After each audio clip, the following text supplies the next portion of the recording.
$247,200. That's the median net worth of a 45-year-old American household in 2022, according to the Federal Reserve's Survey of Consumer Finances, the most comprehensive wealth snapshot the government produces. And I think the reason that number doesn't make you feel anything is the same reason it doesn't tell you anything. You've probably done the calculation more than once.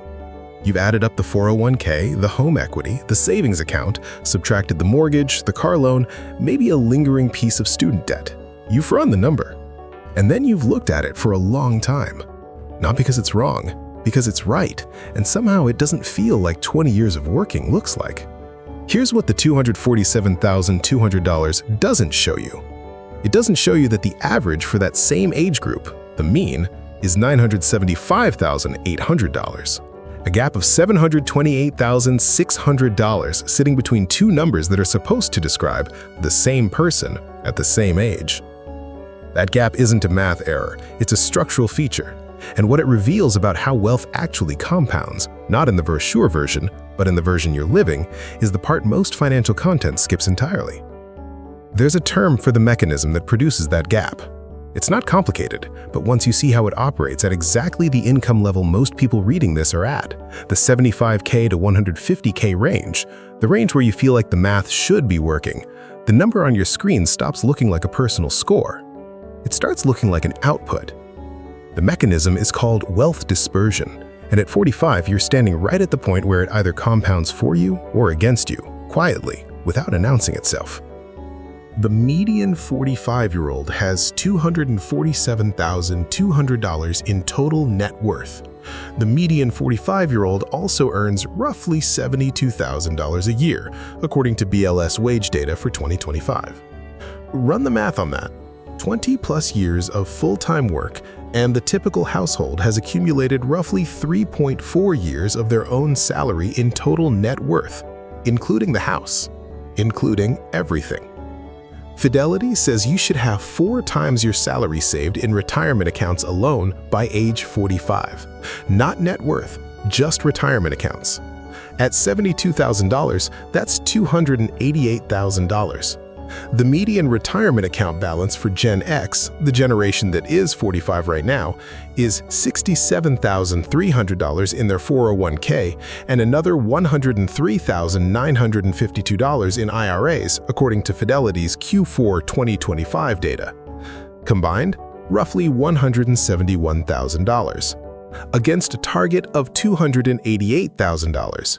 And I think the part that doesn't get said directly enough is this. The people behind that benchmark are not people who made obvious mistakes. They're not people who didn't save. They're people who did what they were told to do, contributed, invested, stayed the course.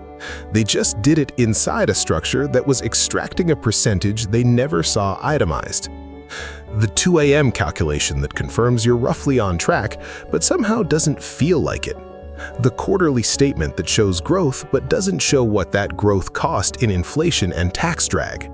The moment you realize that doing everything right and building meaningful wealth are not the same sentence, and they haven't been for a while. This isn't carelessness. This isn't bad luck. The erosion is quiet because it was designed to be quiet. That's the design. Here's the frame most financial content operates from. You earn income, you save a percentage, the market grows it, you arrive at retirement with enough. It's a clean line. Effort in, wealth out.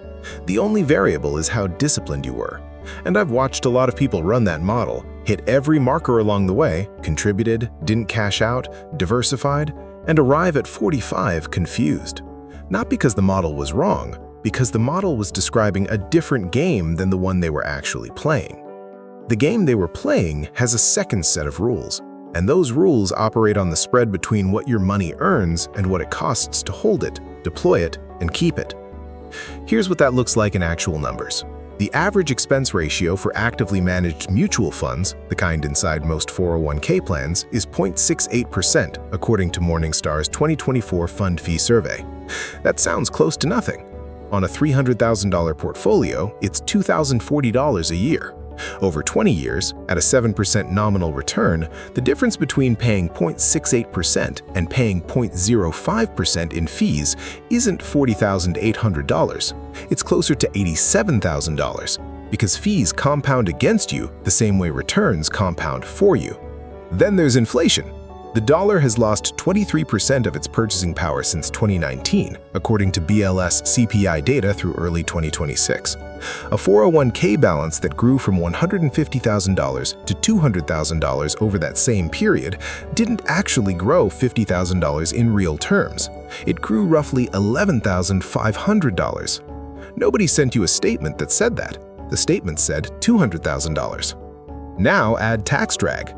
Traditional 401k withdrawals in retirement are taxed as ordinary income. For someone who retires with $800,000 and draws $60,000 a year, roughly $8,000 to $12,000 of that annual draw goes back in taxes, depending on bracket and state. Over a 25-year retirement, that's $200,000 to $300,000 that leave the account not as spending, but as a delayed tax bill that was always embedded in the balance, just never labeled as such. So here's the actual picture. A person who saved diligently at $80,000 a year for 20 years, contributed 10% consistently, got a 3% employer match, and earned 7% nominal returns is not building wealth at the pace the headline number suggests. They're building it at the pace the headline number suggests, minus fees, minus inflation drag, minus the embedded tax liability that isn't visible until withdrawal. The headline number shows them on track. The actual purchasing power they'll control in retirement is a different number, smaller, significantly. In 1980, the average American household could buy a median-priced home for 3.5 times their annual income. In 2026, that ratio is 7.8 times, according to data from the National Association of Realtors and BLS wage data. For someone earning $80,000, the median U.S. home price of $400,500 in early 2026 is exactly 5 times their gross income, before taxes, before the mortgage, before the carrying costs. The rules they were given were written when the ratio was different, and nobody updated them. This is the thing most people sense but can't quite name. They followed the rules, they ran the model, they hit the benchmarks, and they look at the number on the screen and think, this should feel different by now. It doesn't feel different because the model they were running wasn't measuring what they thought it was measuring. It was measuring nominal accumulation inside a system that was simultaneously inflating costs, compressing margins, and embedding liabilities that wouldn't show up until later. The number is real. What the number represents in actual future purchasing power is a different calculation, and most people never run the second one. There's a name for the gap between what your nominal balance says you have and what your real, after inflation, after tax, after fee future looks like. Financial planners call it purchasing power erosion, but that term makes it sound passive, like something that happens to you from the outside. What I'd call it is more precise. It's the difference between the wealth you think you built and the wealth you can actually spend. At 45, that gap is still closable, but only if you can see it clearly. And seeing it clearly means running the second model. Think about a subscription you've had for 10 years, one you signed up for because the monthly cost felt manageable. Over time, the price increased, not dramatically, never dramatically, always just slightly below the threshold where you'd cancel it. And the thing you were getting from it gradually shifted, still technically the same service, still delivering something, just not quite the same value per dollar you signed up for. You didn't cancel it because every individual renewal was defensible. Together, over 10 years, the cumulative cost was something you never actually chose to pay. That's the architecture of standard wealth accumulation at most income levels. Not a bad deal, not a scam. A series of individually defensible decisions that compound into a collective outcome nobody consciously chose. Let me walk through a specific scenario. Numbers are real, the math is checkable. Someone earns $95,000 a year. They contribute 10% to their 401k, $9,500. Their employer matches 3%, another $2,850. Total annual contribution, $12,350. They've been doing this since age 30. By 45, at a 7% nominal annual return, their 401k balance is approximately $312,000. That's the headline number. Here's the second model. Fees first. Their plan's average expense ratio is 0.65%, which is actually below the industry average. On $312,000, that's $2,028 per year. But because fees compound against the balance, over 15 years of contribution, the cumulative fee drag isn't $30,420, it's closer to $52,000 because every dollar paid in fees is a dollar that doesn't compound at 7% for the remaining years. Inflation next. Over those 15 years, inflation averaged roughly 3.2% annually, weighted for the 2020 to 2026 surge period. In real purchasing power, that $312,000 nominal balance is worth approximately $204,000 in 2010 dollars. The account grew, the real value grew less. Tax liability last. The entire $312,000 is pre-tax. In traditional 401k accounts, which is the default for most employer plans, every dollar withdrawn in retirement is taxed as ordinary income. At a conservative 22% effective withdrawal rate, the after-tax value of $312,000 is approximately $243,360. So the real spendable, inflation-adjusted value of 15 years of disciplined saving at a $95,000 income is not $312,000. It's closer to $159,000 in 2010 purchasing power terms, after fees, after the embedded tax liability, after inflation. That is not a failure. That is a correctly functioning system operating exactly as designed. The design is to produce nominal growth that looks like wealth accumulation, while the actual purchasing power number, the one that determines what life costs in retirement, quietly diverges from it. And I think this is the part they've designed to be invisible. The gap between the nominal number and the real number doesn't show up on any statement. Vanguard doesn't send you a quarterly report that says your real after-tax, after-inflation purchasing power this quarter is X. The number they send you is the number that grows the most because that's the number that keeps you contributing. The system is not adversarial. It is just optimized for a different output than the one you think you're tracking. Here's what the arithmetic looks like from the other side. Someone who recognized this distinction at 40, 5 years earlier, and redirected $400 a month from a high-fee active fund, 0.68% ER, into a low-cost index fund, 0.04% ER, inside a Roth account, wouldn't just save $7,680 in fees over 20 years, they'd arrive at 65 with approximately $31,200 more in after-tax spendable wealth. Because fees compound, tax treatment compounds, and the difference between nominal and real compounds. $400 a month, 5 years earlier, $31,200 in actual spendable difference. The number doesn't change because of discipline. It changes because of which model you're running. At the income level most people watching this are at, $75,000 to $150,000, the optimization opportunity isn't in the contribution rate. The 401k savings rate across Fidelity's 24.5 million participants in Q1 2025 averaged 14.3%. Americans are saving. The gap is not a savings gap. The gap is where the savings land and what they're worth when they get there. And there's a forward plant here that matters. The architecture of that gap, where it widens, where it can be compressed, and at exactly what age the arithmetic becomes permanent is what Segment 5 is actually about. Not what you should do, what the decision frame is that makes the doing possible in the first place. That frame is the one most people reach for only after they've already paid the compound cost of the one they were running. There's a version of you at 45 who's been running a specific mental program when making financial decisions. It's not yours, exactly. It was installed, and the installer had a very specific interest in your predictability. The program runs like this. You see a financial decision, a contribution increase, an account type, an investment allocation, and before you consciously engage, a background process already answered it.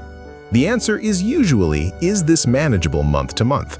Can I afford this without changing anything else? Does this feel responsible? Those are budget questions, and budget questions are the right questions if you're trying to survive a cash flow problem. They are the wrong questions if you're trying to optimize a wealth-building trajectory over 20 years. The difference between those two questions isn't discipline, it's architecture. And the architecture most people are running was written for someone at a different income level, in a different economic environment with a different relationship between time and money. Here's what I mean specifically.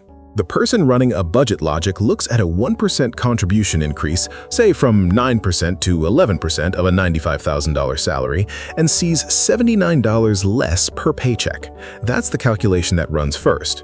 The person running a leverage logic looks at the same decision and sees $79 per paycheck compounded at 7% over 20 years is approximately $43,000 in nominal future value. After tax treatment advantages in a Roth, that number is closer to $43,000 in actually spendable money, not $43,000 minus a future tax bill. The decision is the same decision. The frame that precedes it determines what the decision looks like. Fidelity's research on 24.5 million 401k participants found that people who increased their contribution rate by just 1% were statistically more likely to increase it again the following year, not because of a financial plan, because the reference point shifted. The frame updated.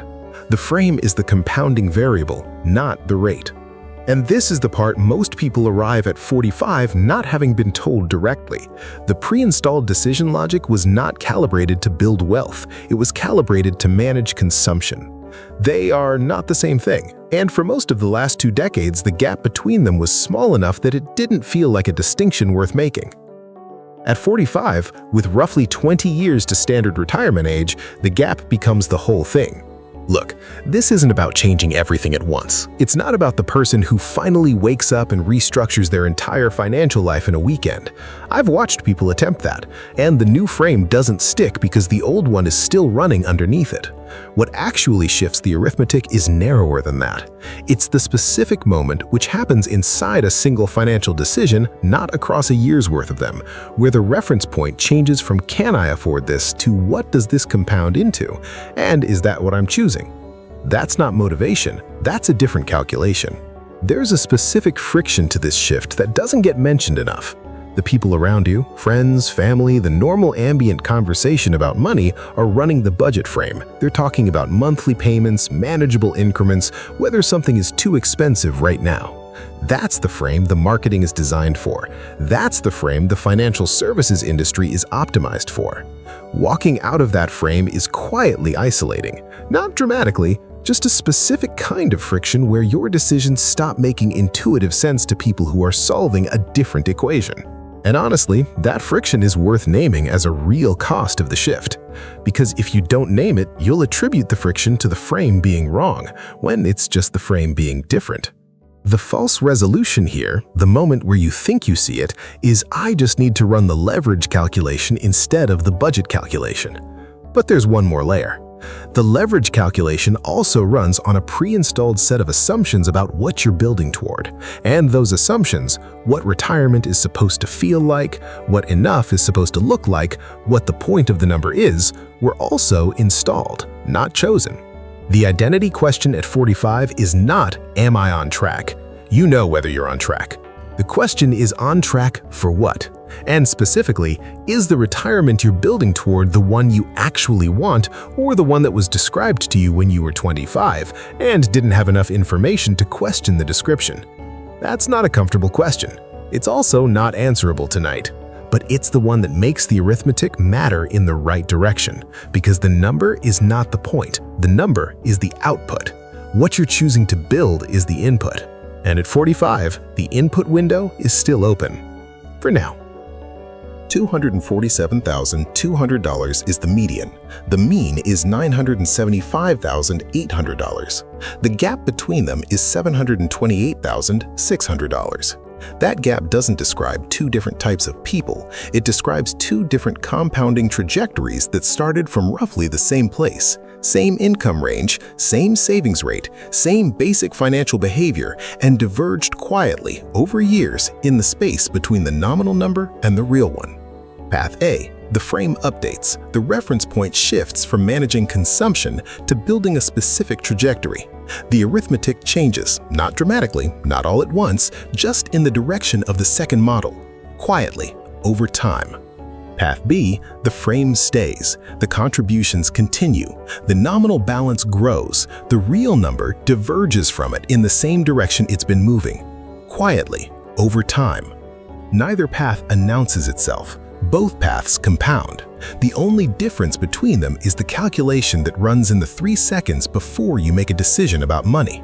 You've been making that calculation for 20 years. The question is which one you've been running, and whether that's the one you would have chosen if someone had shown you the second model first.